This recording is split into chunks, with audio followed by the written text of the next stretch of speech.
Muy buenas tardes, chicos. Hoy vamos a ver lo que es la sesión número 8 que corresponde a NM colorectal.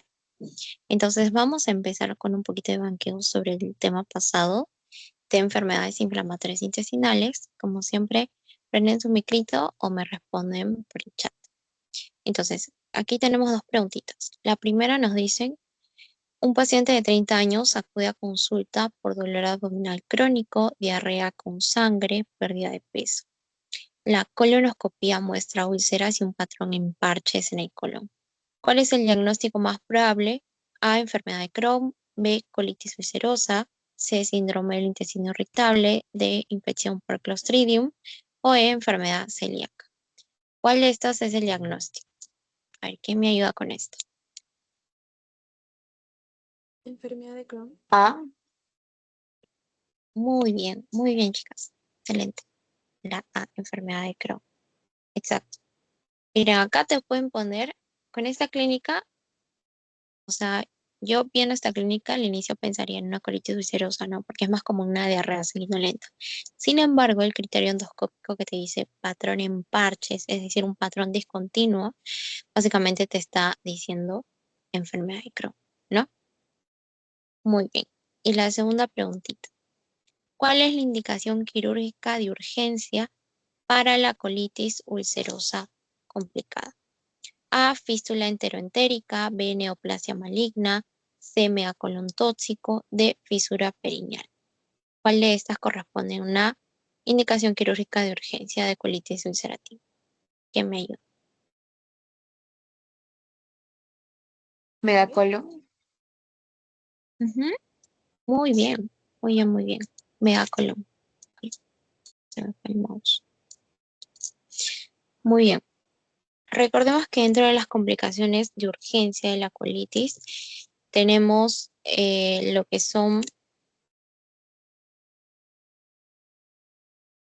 el megacolon por la pérdida de austras, megacolon tóxico, que es la dilatación excesiva del calibre de los intestinos. Tenemos perforación, que me lleva a una sepsis, y hemorragia masiva, ¿no? Hemorragia masiva, que en este caso sería una hemorragia digestiva, que me puede llevar a un shock hipoglicémico. Una fístula enteroentérica yo la encuentro en enfermedad de Crohn. Neoplasia maligna sí es una indicación de cirugía, pero no es una indicación quirúrgica de urgencia, ¿no? Cuando hablamos de urgencia estamos hablando de complicaciones agudas.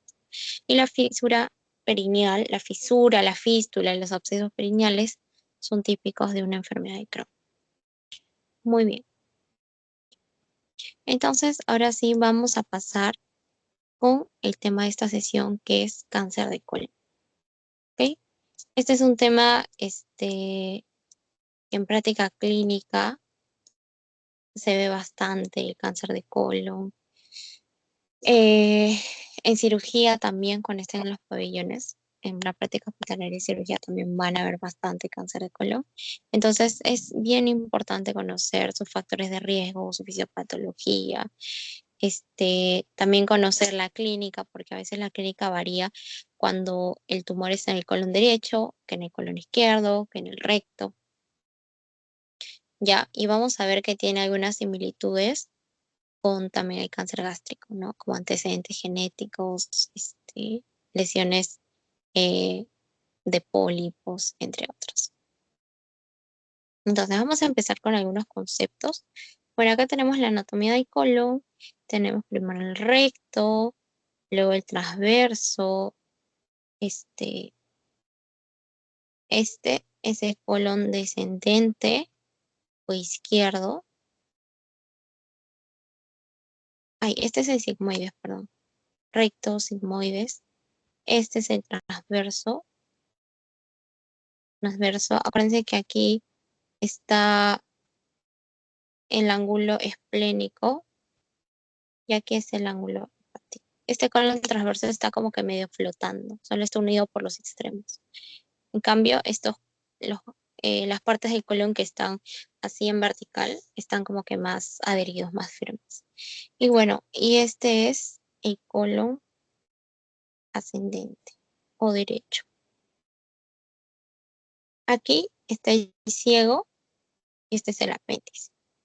¿El ciego con quién se une? Con el ilio, ¿no? Esta es la válvula iliocecal, la unión entre el intestino grueso y el intestino delgado. Aquí tenemos un poquito de su irrigación. Es importante conocer la irrigación o su sistema venoso porque eso también nos ayuda a entender más sobre sus vías de diseminación cuando estos tipos de, estas neoplasias de colon hacen metástasis, ¿ok? Bueno, aquí tenemos tres, no dos. La arteria mesentérica superior, la arteria mesentérica inferior. Entonces, la superior irriga lo que es el colon ascendente hasta gran parte del colon transverso. Ya como ven, aquí está, sus ramitas se van para el colon ascendente, para todo el colon derecho, y también su rama acá irriga el colon transverso, ¿no? Vamos a ver sus lineecitas. Entonces, toda esta zona es irrigada por la mesentérica. En cambio, la arteria mesentérica inferior irriga lo que es el colon descendente, el colon izquierdo, el colon sigmoides y la parte superior del, del recto. ¿Dónde está? Aquí está la mesentérica inferior.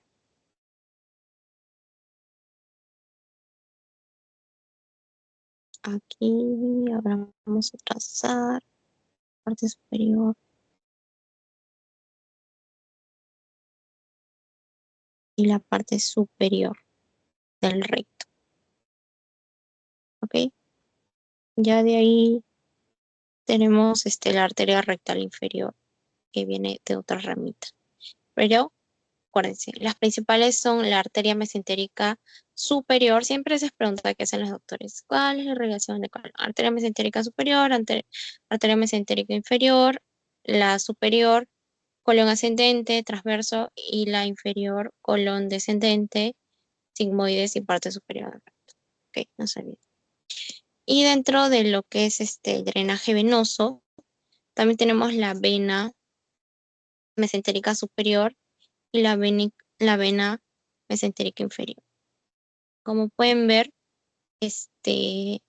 la vena mesentérica superior va a recoger todo el drenaje venoso de lo que es el ciego, el colon ascendente y parte del colon transverso y lo va a dirigir hacia la vena portal, ¿no? Aquí está. Ay, no, este, hacia la vena portal. En cambio, la vena mesentérica inferior recoge todo el drenaje venoso de lo que es parte del colon transverso, eh, el colon descendente o izquierdo, el recto y el sigmoides. Y se une con la vena esplénica. Entonces, ¿qué nos da la vena esplénica más la vena superior mesentérica? Nos forma la vena porta. Otra clásica pregunta. ¿Quién forma la vena porta? La unión de la vena mesentérica superior con la vena esplénica, que es producto de la unión de la vena esplénica con la mesentérica inferior, ¿no? Ahora recuerden que aquí todo el drenaje venoso asciende hacia las cavas, la cava llega al corazón y del corazón esa sangre desoxigenada pasa al pulmón, ¿no? Es por eso que uno de los lugares de mayor metástasis de cáncer de colon es el hígado, porque tiene relación con la circulación portal. Luego esto asciende a la vena cava, hacia el corazón y la sangre desoxigenada pasa a los pulmones, ¿no? Otra zona de metástasis hematógena. Estas son vías de metástasis hematógena, ¿ok? Circulación, la circulación venosa en este caso. Bueno, un poco de la epidemiología es que aquí les traje Globocan que también les mostré. Este es del 2022. Hay algunas bibliografías que indican que el cáncer de colon es el más prevalente, está en el tercer lugar a nivel de varones y mujeres. En el Globocan aparece en cuarto lugar, entonces tercer, cuarto lugar, ¿no? A nivel mundial en ambos sexos. En mortalidad sí tiene el tercer lugar, el cáncer colorectal. Eh, por ejemplo, en la clase nos indica que es más común en los varones, pero realmente hoy en día eso ya se está homogeneizando, porque van a ver que los factores de riesgo, este, tanto varones como mujeres, están bastante expuestos a lo que es el consumo de tabaco, alcohol y otros factores, ¿no? Obesidad. Entonces la verdad que hoy en día está mucho más emparejado la incidencia en varones y mujeres. Y la incidencia máxima es entre 65 y 74 años de edad. Bueno, aquí en Perú lo tenemos en lo que es cuarto lugar, el cáncer colorectal. El primero es de próstata, el segundo es de mama, de estómago y el cuarto de colon. En varones, el primero sería próstata, el segundo estómago y el tercero colon, ¿no? En mujeres, primero mama, segundo estómago y tercero colon. ¿Ok? Números estimados de ambos sexos en el ranking de los 2, 4, 6, 8 principales cánceres en el Perú, ¿no? Esto fue del 2020. También tenemos, así como en el NM gástrico, tenemos los linajes de los tumores. El más común es el adenocarcinoma. En el 98% de casos tenemos carcinomas epidermoides, linfomas, sarcomas y carcinoides. ¿Ok? Pero el principal, adenocarcinoma. Y en lo que es localización, la principal localización es el recto sigmoides. En el sigmoides 35%, en el recto 14%, recto sigmoides.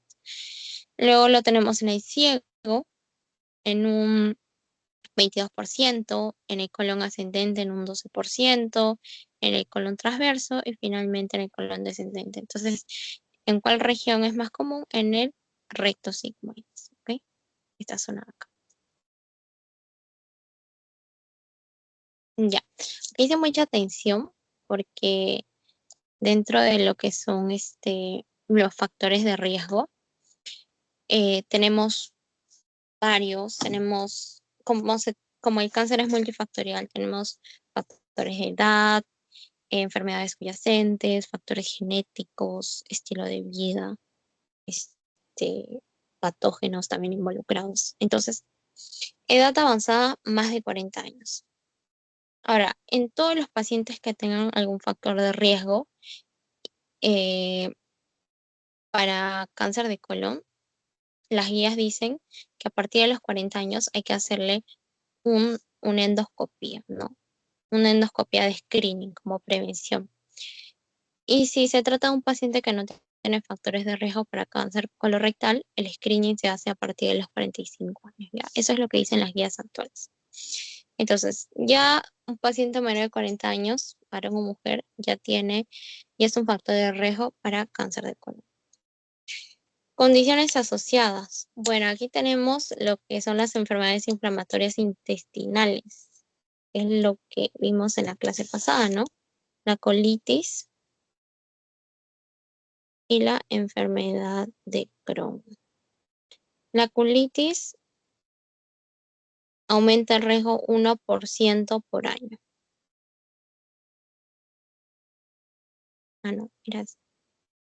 Cuando un paciente tiene una historia de más de 10 años de colitis, cada año que pasa aumenta un 1% de riesgo de desarrollar cáncer de colon. ¿Ok? Y en la enfermedad de Crohn hay 20 veces más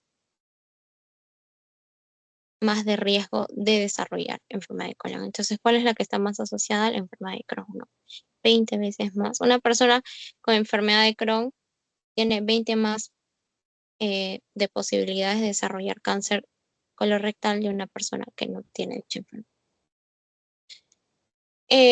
También adenomas colorectales, que son neoplasias benignas, perdón, los adenomas, pólipos adenomatosos, diagnóstico previo de cáncer de mama, útero o ovario, porque ustedes saben, en todos los procesos de carcinogénesis hay presencia de oncogenes, puede haber lo que es mutación de genes supresores tumorales, entonces ya el haber tenido este diagnóstico previo de cáncer ya te puede predisponer a desarrollar con mayor facilidad un cáncer colorectal.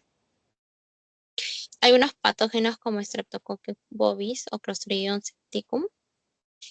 Dentro del estilo de vida, bueno, fumar, consumo de alcohol, obesidad, consumo alto en carnes procesadas y en grasa y bajo en fibra. ¿Ya? El consumo bajo en fibra es un factor que se conoce desde hace años, que es un factor de riesgo para desarrollar enfermedad de Crohn. ¿Qué quiere decir esto? Consumo bajo en frutas, en verduras, todo lo que tiene esa fibra. ¿Ya? Síndromes hereditarios. Ya, aquí tenemos 1, 2, 3, 4, 5, ¿no? Ese se los presenté la clase pasada cuando vimos cáncer gástrico, poliposis adenomatosa familiar.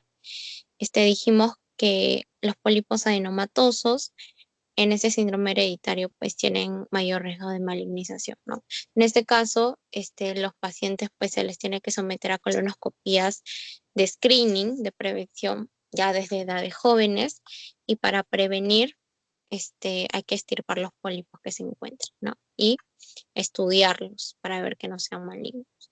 Luego tenemos otros síndromes, el síndrome de Gardner, síndrome de Olpin, síndrome de Turco, síndrome de Lynch, que ya vamos a ver con más tranquilidad en la siguiente diapositiva. Mira, acá hay un dato interesante que justo lo menciono en la teoría. A los 55 años, el 100% de pacientes con poliposis adenomatosa familiar tienen cáncer colorectal. ¿Ok? O sea, aquí el 100%. Por eso desde edades jóvenes se les somete a colonoscopías y se les traen los pólipos, ¿no? Y se les puede hacer un manejo temprano del cáncer colorectal en estos pacientes. O sea, se puede prevenir la metástasis en estos pacientes, las complicaciones. ¿Ya? Y luego tenemos historia familiar. Bueno, aquí, esto, me acuerdo que sí vino en el examen, como que te pusieron, si un paciente tiene dos familiares de segundo grado, 58 y 30 años con cáncer colorectal, ¿cuál es el porcentaje, cuáles son las probabilidades que padezca cáncer colorectal? 15%. Ya, esto sí te puedes venir. Mira, la población general, quienes no tenemos historia familiar de cáncer colorectal, ya por sí tenemos un 6% de riesgo de cáncer. Que bueno, esto puede aumentar de acuerdo al estilo de vida que lleves, ¿no? Eh, si tenemos un familiar de primer grado de cualquier edad con pólipos adenomatosos, el riesgo asciende a 10%. ¿Qué quiere decir? Mi papá, mi mamá, mis hermanos. Un familiar de primer grado de cualquier edad con cáncer colorectal tiene el mismo porcentaje de riesgo que aquel que tiene pólipo adenomatoso. Un 10% de riesgo de desarrollar cáncer colorectal. Dos familiares de segundo grado, ya de segundo grado de cualquier edad con cáncer colorectal, hay un riesgo del 15%. Un familiar de primer grado menor a 60 años, o sea, joven todavía con pólipo adenomatoso, eh, va a hacer que tenga un riesgo del 15% de desarrollar cáncer colorectal. Y un familiar de primer grado menor de 45 años con cáncer colorectal, con diagnóstico, 33% de riesgo de desarrollar cáncer colorectal. Pero es importante preguntar en la historia clínica. Su papá, su mamá, empezar por los de primer grado, ¿no? Su papá, su mamá, murió de cáncer colorectal, sí, pero ¿a qué edad fue diagnosticado, no? Porque no es lo mismo como ser diagnosticado a los 80 años que ser diagnosticado a los 40, a los 50 años, ¿no? Esto es importante. También, si tengo historia familiar de cáncer colorectal hereditario no polipósico o síndrome de Lynch, que ya lo vamos a ver después, ahí tengo un riesgo de cáncer del 80%. Y si tengo poliposis familiar adenomatosa, definitivamente desde los 55 años, sí o sí, ya habré desarrollado lo que es cáncer colorectal. 100% de riesgo de cáncer. En el síndrome de Lynch, 80%. Esto vino en mi parcial, el del síndrome de Lynch. ¿Ok? Apréndanse bien esta tablita. Ya. Aquí está lo que les decía de los síndromes. A veces lo que hacen es describirnos el síndrome y ponernos las características extraintestinales, porque estos síndromes van a tener presentaciones extraintestinales. Entonces, siempre también preguntan uno de estos. Te escriben el síndrome, las manifestaciones clínicas y tú tienes que sacarlo, ¿ya? Eso también es otra fija. En el síndrome de Gardner es trastorno autosómico dominante. Dominante. Ya, en este caso, el paciente va a presentar una poliposis colónica, pólipos en el estómago, en el intestino, pero que se va a añadir dientes supernumerarios. O sea, miren, desarrollan un montón de filas de dientes. Ya, quistes epiteliales, también eh, osteomas, tumores desmoides, también fibromas. Bueno, aquí están los quistes sebáceos epiteliales. Todas estas son características extraintestinales del síndrome de Gardner. Es un síndrome autosómico dominante.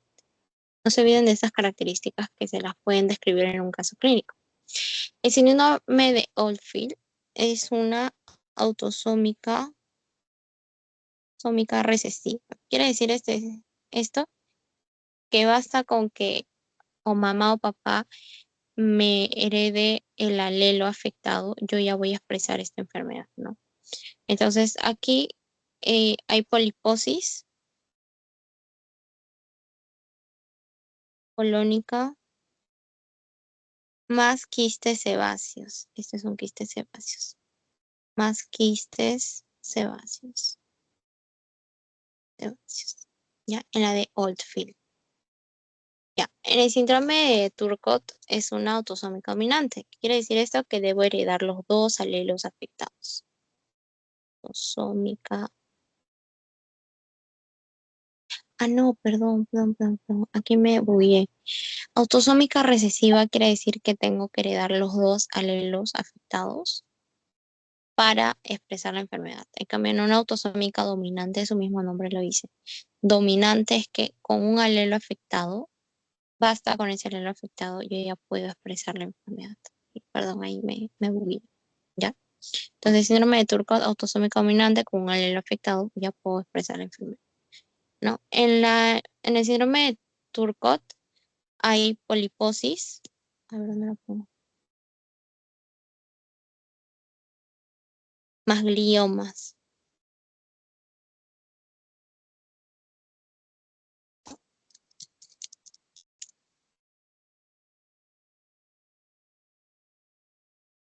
Mm, ya. Entonces, estos gliomas son tumores cerebrales, se pueden desarrollar en el propio cerebro, también en la médula espinal, ¿ok? Síndrome de Turgot, ese me vino, por ejemplo, a mí. Me describían un caso clínico, liposis colónica, asociado a tumores cerebrales. Me pusieron tumores cerebrales. Entonces, eso es compatible con síndrome de Turgot. Ya. Luego tenemos el famoso síndrome de Lynch o cáncer colorectal hereditario no asociado a poliposis.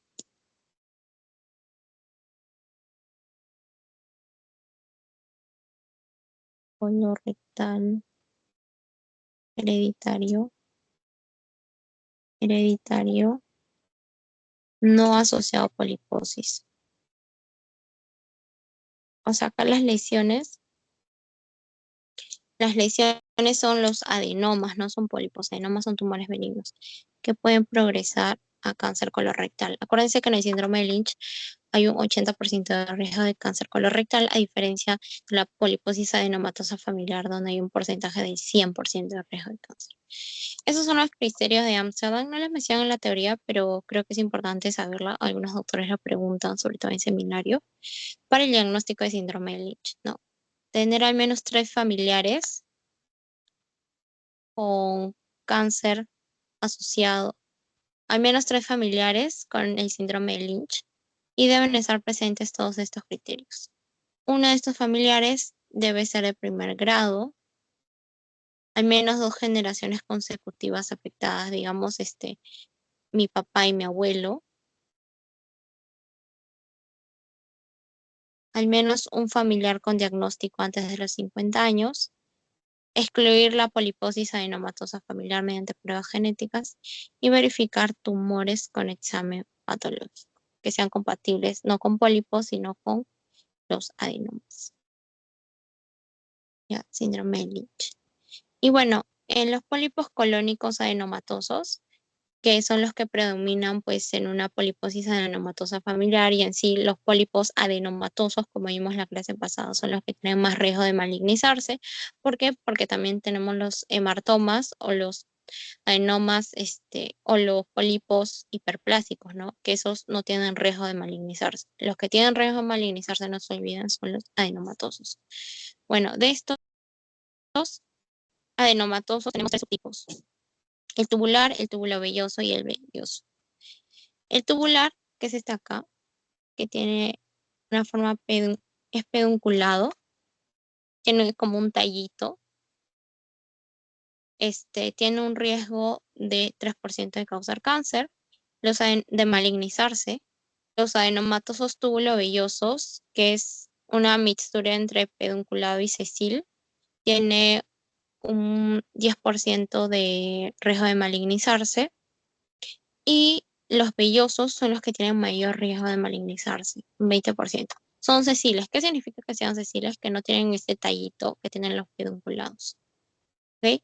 Entonces, esta es otra típica pregunta, saber que los pólipos adenomatosos con más riesgo de malignizarse son los vellosos y los que tienen menos riesgo de malignizarse son los hiperplásicos y los hemartomas.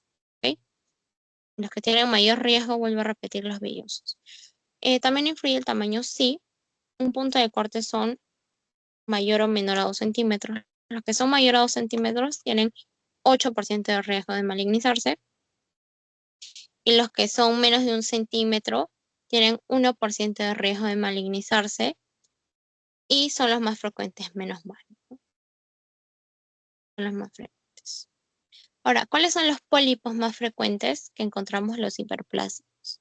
Y justamente son los que tienen los que no tienen ningún riesgo de malignizarse, como pueden ver, y son los más frecuentes, menos mal. Ya, eso también es importante, tener en cuenta el tipo de pólipo y el tamaño. Un punto de corte es 2 centímetros. Los que tienen de 1 a 2 centímetros tienen un 3% de riesgo de malignizarse. Los menores a 1 centímetro, que son los más frecuentes, 1%, ¿no? Un riesgo mínimo, mínimo. ¿Cuál es la prevención igual? La resección endoscópica de todo pólipo que se encuentra en una colonoscopia para mandarlo para estudio. Ya.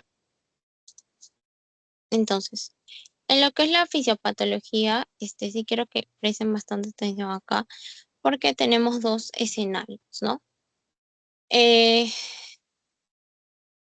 la vía de inestabilidad cromosómica, que es la fisiopatología más común en los cánceres colorectales.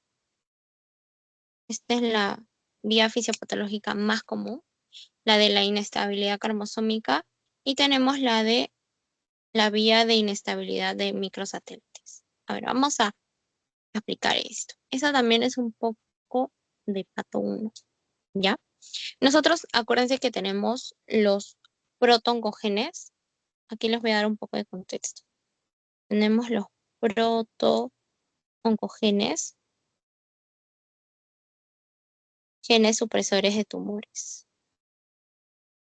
Supresores de tumores. ¿Qué hacen los protoncogenes? Los protoncogenes son aquellos que se encargan de regular la señalización celular, la proliferación celular, o sea, que prolifere la célula pero de una manera ordenada, limitada, correcta, ¿no? Siguiendo los puntos de control del ciclo celular. Y los genes supresores de tumores son los que le ponen el stop a la proliferación celular cuando esta puede ser inadecuada o excesiva. Un gen supresor de tumor por excelencia es el P53, ¿no? Entonces, estos son los genes relacionados con la carcinogénesis que están más involucrados en este proceso de cáncer colorectal y en general de todos los tipos de cáncer. ¿Ok? Entonces, estos genes van a ser mutados. Cuando un protoncogen es mutado, pasa a llamarse oncogen. ¿Ok? de pronto oncogen pasa a llamarse oncogen. Y también hay mutación de los genes supresores de tumores. ¿Qué pasa cuando un protoncogen se muta? Empieza a haber un- una señalización celular descontrolada, una proliferación celular descontrolada. ¿Ok? Y cuando un gen supresor de tumor se muta, hay un estado hiperproliferativo. ¿Por qué? Porque ya no se puede suprimir la proliferación celular. O sea, los dos finalmente te llevan a un estado de hiperproliferativo, de una señalización celular descontrolada. Hay proliferación, multiplicación de células que están dañadas. Ya los puntos de controles del ciclo celular ya no funcionan. Y es así como se empieza a formar el tumor.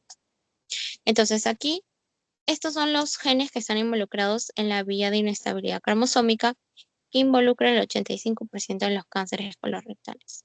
¿Ok? Aquí tenemos pérdida del gen supresor APC, ¿ya? Este es importante. O sea, aquí empieza con la mutación del gen APC. El gen APC es un gen supresor de tumor. ¿Qué quiere decir eso? Que este juega un papel importante en lo que es la lesión celular. Entonces, si hay pérdida de la lesión celular, estas van a poder penetrar más en determinados lugares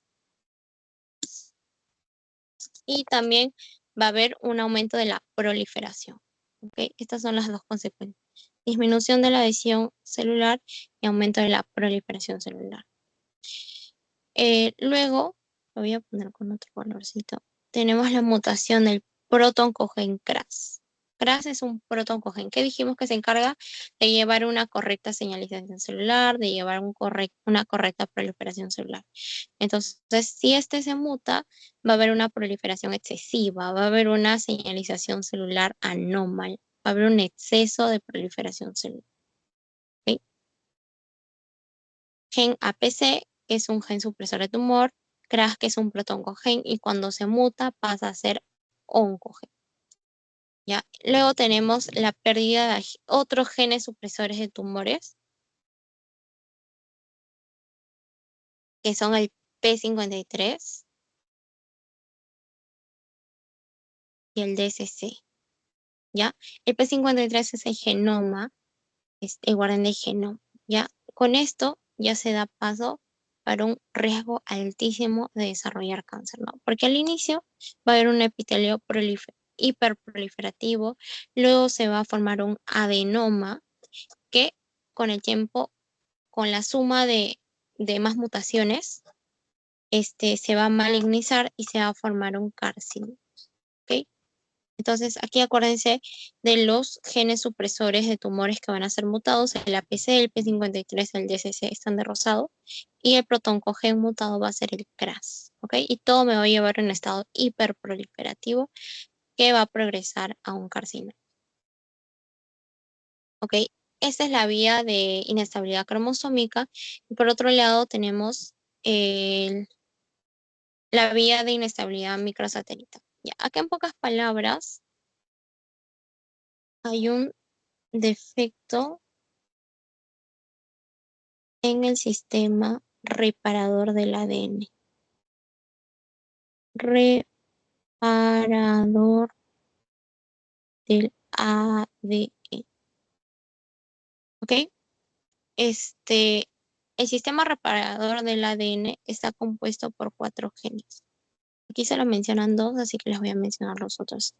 MLH1, el MSH2, el MSH6 y el PMS2. ¿Ok? Estos son los 4 genes que están involucrados en el sistema reparador del ADN, que son mutados. ¿Ok?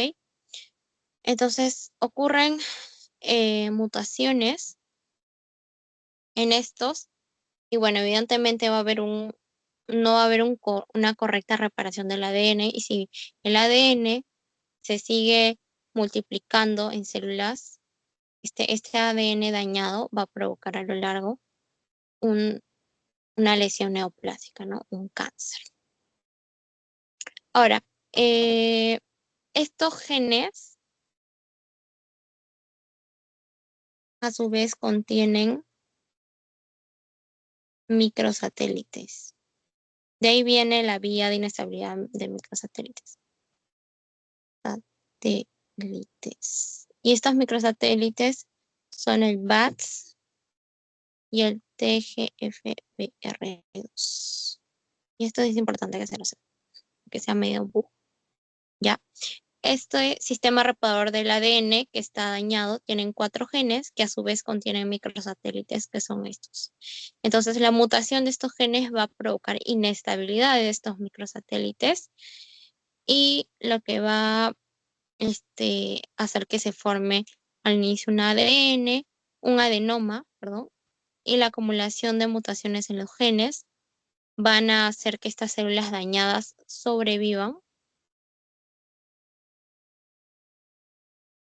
y se forme el carcinoma. A ver, chicos, un ratito, parece que, permítanme un ratito, tengo que volver a conectarme porque me apareció un anuncio.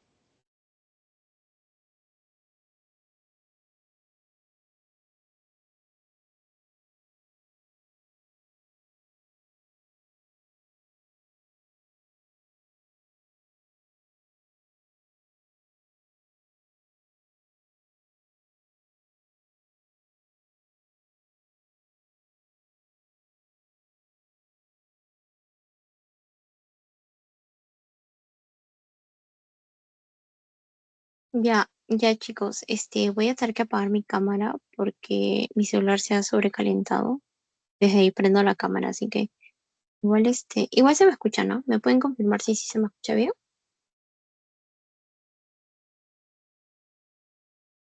Chicos, ¿sí se me escucha?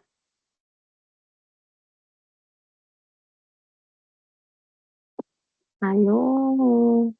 Chicos, ¿se me escucha? Sí, sí se te escucha. Se me escucha.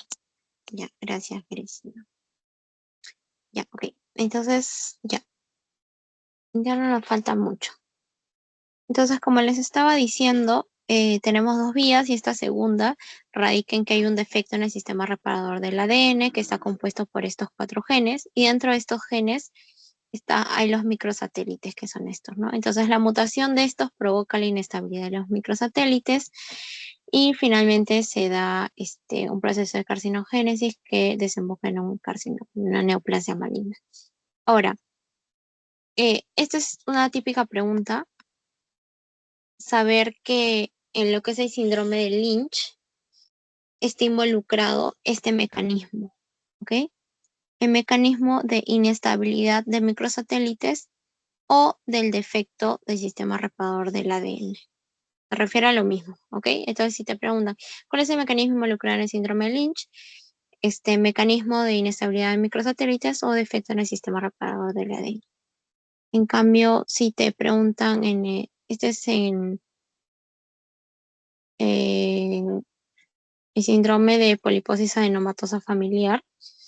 Aquí está involucrado lo que es la inestabilidad cromosómica.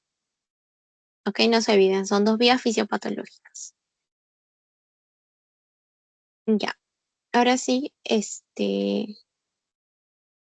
ver si, ahí sí sigue grabando. Ya, ahora sí, sobre el diagnóstico, bueno, primero los criterios clínicos como siempre. Acá es lo que les decía hace un ratito, ¿no?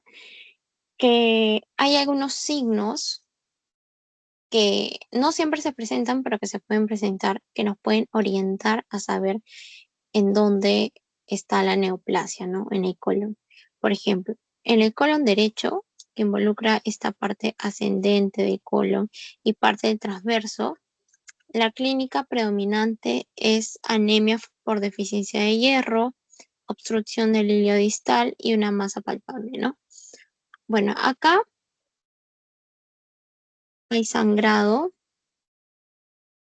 oculto o melena. Esto va a provocar, este sangrado crónico va a provocar que hay una anemia ferropénica. Ya, también acá en el colon derecho hay diarrea. ¿Por qué? Acuérdense que el contenido del intestino delgado llega primero al colon derecho, el mión iliocecal, y llega un contenido líquido, ¿no? Y a medida que pasa por todo el intestino grueso se absorbe el agua y se va formando la materia fecal, ¿no? Entonces, todo el contenido que esté en el colon derecho va a ser más líquida, por lo tanto, la clínica es de diarrea, ¿ok?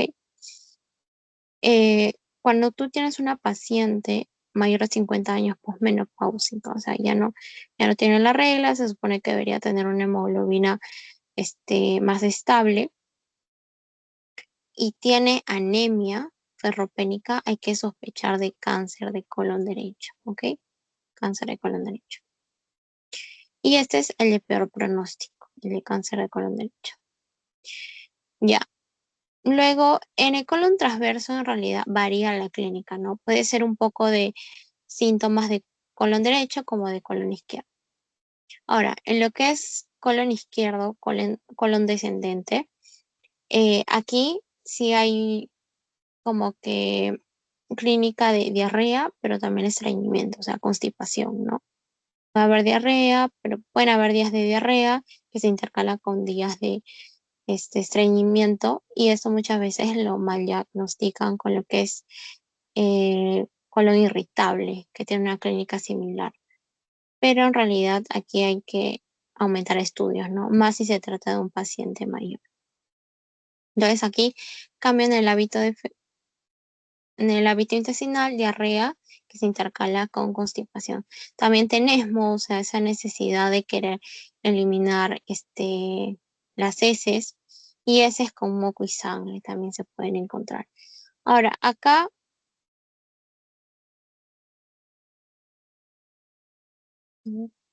aquí, ¿por qué se elimina materia fecal sólida? Porque recuerden que a medida que el contenido va pasando por el colon, se va absorbiendo más agua. Entonces, si acá en el colon derecho estaba más líquido, o sea, hay clínica de diarrea, en el colon izquierdo va a haber este mayor heces sólidas.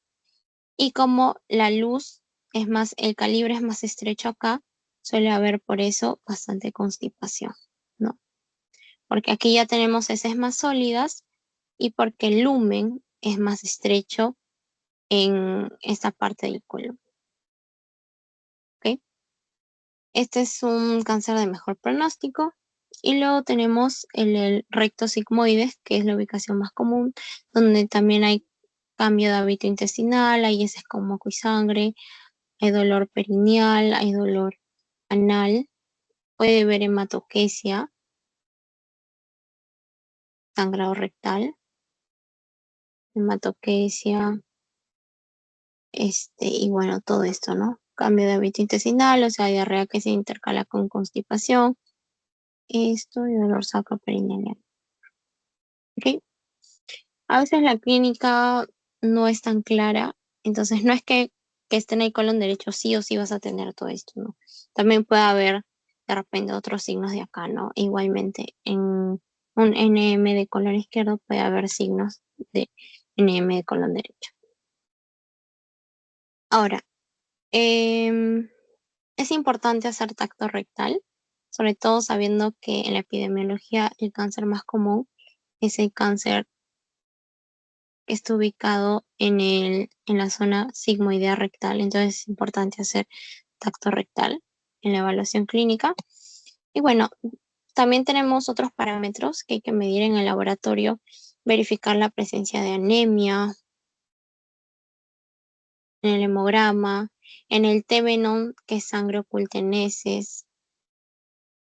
Ya dijimos que, por ejemplo, en NM de colon derecho se suele eliminar sangrado oculto a melena, ¿no? El, tenemos algunos marcadores tumorales. El marcador en CA, bueno, en realidad tienen, seguro si se acuerdan que los marcadores tumorales no son diagnóstico, ¿no? Sino son para pronóstico y de seguimiento. Entonces, en el antígeno carcinoembrionario, que es el CA, es importante obtener niveles basales para que así luego lo podamos volver a medir una vez que se le somete el tratamiento al paciente y durante su seguimiento. ¿ok? Porque tiene un valor pronóstico, pronóstico, no diagnóstico, ¿ok? Nunca el marcador tumoral va a ser un valor diagnóstico. Entonces, es importante también saber que un paciente una vez que se le da de alta luego el tratamiento que ha respondido, se le hace un seguimiento durante 5 años, 2 veces al año se le mide carcinoma, el antígeno carcinoma embrionario, ¿no? Porque si aumenta puede ser una señal de que el cáncer ha vuelto. Bueno, esos son los exámenes en general que se hacen en el laboratorio.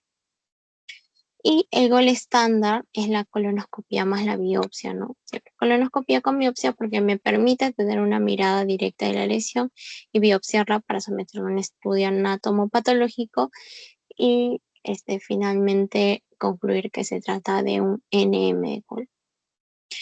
Existe el estudio varitado de colon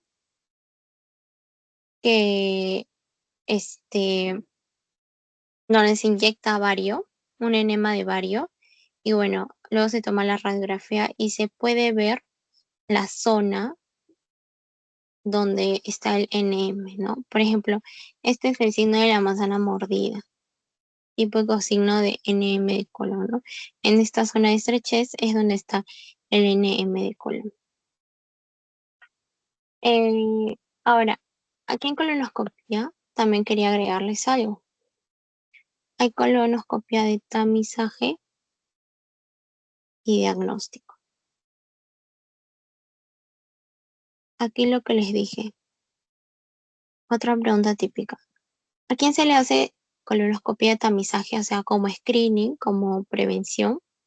A pacientes mayores de 40 años si es que tienen factores de riesgo. Y a todos los pacientes mayores de 45 años.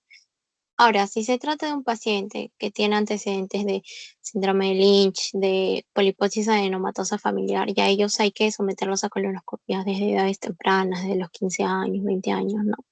Porque ya desde edades muy jóvenes aparecen estas lesiones que se malignizan.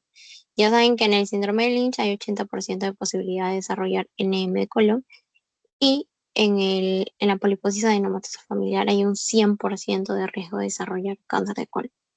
O sea, todos desarrollan cáncer de colon en algún momento de sus vidas.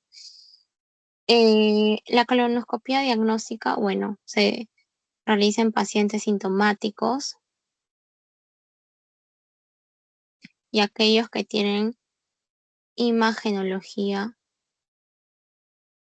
anormal, ¿no? Por ejemplo, un paciente que le hizo primero un estudio varitado de colon y sale este signo, o se le realiza una tomografía, y en ese caso es indicación para este, hacer una colonoscopia con toma de biopsia. Ay, ¿qué pasó con mi mouse?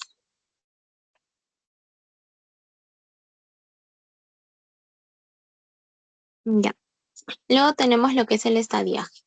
Bueno, en el estadiaje ya saben, como hemos visto en clases pasadas, es importante la toma de una tomografía abdominopélvica, de tórax con contraste y si se sospecha de metástasis hepática, tomar una resonancia magnética del hígado, ¿no? ¿Qué me puede hacer pensar clínicamente en una metástasis hepática? Que encontrarle signos de hepatomegalia, que hay ictericia, que su perfil hepático esté elevado, por ejemplo, ¿no? Entonces se le toma una tomografía y miren, en esa tomografía se puede evidenciar metástasis hepática, ¿no? Toda esa zona. Recuerden que la vía de metástasis es la vía hematógena por la circulación portal. No se olviden que la mesentérica inferior se une a la vena esplénica con la vena mesentérica superior y juntas forman la vena porta, que drena ¿dónde? En el hígado. Aquí también, por ejemplo, metástasis pulmonar, que también es por vía hematógena. Y miren acá, tenemos las vías de diseminación por donde hace metástasis el NM de colon. La vía linfática, que es la principal vía de diseminación de metástasis, la vía hematógena, y también tenemos una tercera vía, que es vía peritoneal, que provoca, que causa un carcinoma peritoneal. Entonces, la vía linfática es la principal vía de diseminación metastásica, 39%. Miren, la vía hematógena, ¿cuáles son los órganos más afectados por la vía hematógena? Donde hace metástasis, primero el hígado, luego los pulmones y luego los huesos, los ovarios, entre otros, ¿no? Pero sobre todo hígado y pulmones. Y bueno, una vez que se hace el estadiaje, bueno, ustedes ya saben, la la clasificación por excelencia en lo que es el estadiaje es el TNM, pero acá también tenemos la clasificación de Dux, ¿ok? Que es un poco más antigua, pero que viene en el examen si te puede venir. Así que sí te lo recomiendo estudiar. Entonces, en TNM tenemos T1, que es la invasión en la submucosa, ¿ok? O sea, hay invasión de la mucosa y submucosa. El T2 es invasión de la muscular. T3, invasión a través de la muscular es propia y en los tejidos pericolorrectales. O sea, aquí llega hasta un poco antes de la serosa. En cambio, en la T4 llega al peritoneo visceral, que quiere decir que llega a la serosa, y el T4B llega a estructuras adyacentes. ¿Ok? Entonces, estadio 1 es que el tumor llegue a la mucosa, submucosa o a la muscular, pero que no haya ni ganglios comprometidos ni metástasis. Estadio 2 es que el tumor llegue hasta la muscular propia, hasta la subserosa, hasta la serosa o hasta estructuras adyacentes, pero sin afectación, sin diseminación a ganglios ni metástasis. Y el estadio 3 es cualquier T, pero ya hay compromiso de ganglios regionales, ¿no? N1 de 1 a 3 ganglios regionales y N2 de 4 a más ganglios linfáticos regionales, pero no hay metástasis. Recién en el estadio 4 puede haber cualquier T, cualquier N, pero siempre va a haber metástasis, ¿no? A un órgano, a dos órganos, a más de dos órganos. ¿Ok? Entonces, en base a eso se va a definir lo que es el tratamiento. Para la clasificación de Dux, bueno, eh, Dux A es cuando el tumor está limitado a la mucosa o submucosa. Dux B1 es cuando está limitado a la muscular propia. Dux B2 es cuando ya tiene extensión transmural. ¿Qué quiere decir? Que llega hasta la serosa. C1 es cuando invade nódulos mesentéricos, ¿no? O sea, ganglios linfáticos regionales, con un T2. C2 es cuando tiene extensión transmural más invasión de ganglios mesentéricos. Hay otra variante de C2 que ya es cuando llega a órganos adyacentes y DUX-D es cuando ya hay metástasis hacia otros órganos, ¿no? Metástasis a distancia. Esta, como les dije, es una clasificación antigua, pero que han preguntado en el examen. Entonces, aquí el tratamiento es bastante simple, la verdad. En la etapa 1, o sea, en el estadio 1, cirugía curativa, ¿no? Ya vamos a ver cómo son las cirugías de acuerdo a la ubicación del tumor. En el estadio 2, cirugía curativa y se debe considerar quimioterapia adyuvante en pacientes con estadio 2 de alto riesgo. Acuérdense que el estadio 2 es pacientes cuyo tumor ha llegado a invadir hasta la muscular propia, ¿no? Entonces se puede considerar una quimioterapia adyuvante, es decir, posoperación. En el estadio 3 siempre se hace cirugía con quimioterapia adyuvante. Y en el estadio, y acá obviamente la cirugía involucra linfadenectomía, ¿no? porque recuerden que en estadio 3 ya hay ganglios linfáticos afectados. Y en el estadio 4, bueno, aquí ya hay metástasis, ¿no? Aquí es un enfoque individual.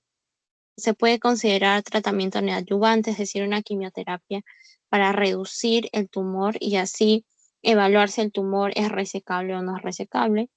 Si es resecable, se hace una cirugía y una quimioterapia o cirugía. Y si es una enfermedad metastásica irresecable, es decir, que no se puede operar, entonces ya cirugía paliativa.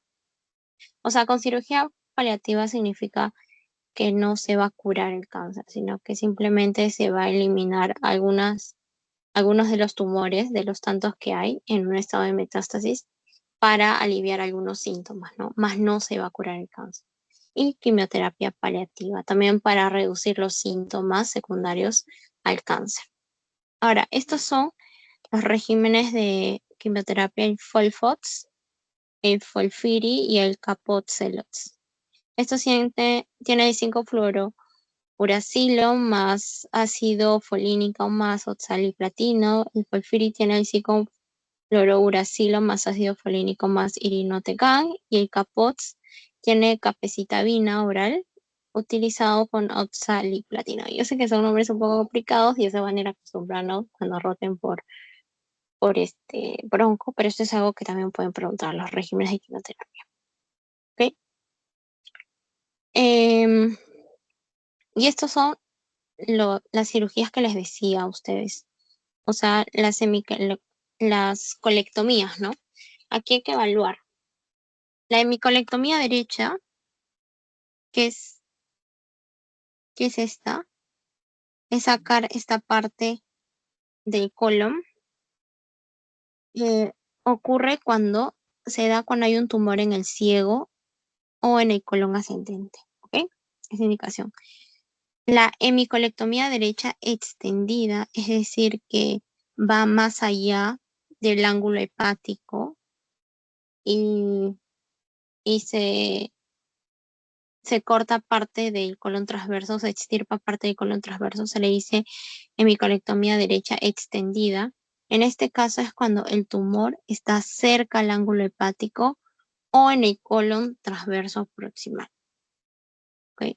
O en el colon transverso proximal. Aquí está, en el ángulo hepático o en el colon transverso proximal.